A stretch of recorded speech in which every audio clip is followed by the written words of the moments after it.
చెప్పండి అమ్మా, ఏమైంది? బాగా ఫీవర్ సార్, విపరీతమైన ఒళ్ళు నొప్పి. ఏజ్ ఎంతమ్మా మీకు? సార్ చెప్పలేను సార్. అయ్యో, అంత సిగ్గుపడతావేందమ్మా? మీ వయసే కదా అడిగినాను. ఒక 26 వేసుకోండి సార్. నేను రాసుకోవడం కదమ్మా, మీ ఏజ్ ఎంతో చెప్పండి. ఎందుకు అంత సిగ్గుపడుతున్నారు? అది ఏజ్ 26 సార్. ఏందమ్మా 26 అని చెప్పుకున్నానికి అంత సిగ్గుపడతాను? భలే ఉన్నావు నువ్వు. సరే, మందులు రాసిస్తాను. కాకపోతే ఈ మందులు చాలా పవర్ఫుల్. ముసలి వాళ్ళు అయితే తట్టుకోలేరు.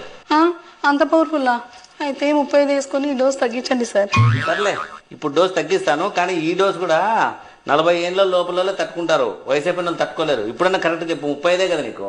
ఎందుకు సార్ అంత పవర్ఫుల్ మందులు? ఏదో 45 వేసుకొని కొద్దిగా డోస్ తగ్గించండి. ఎందుకమ్మా మాటి మాటికి ఏజ్ పెంచుతాను, డోస్ తగ్గిస్తాను?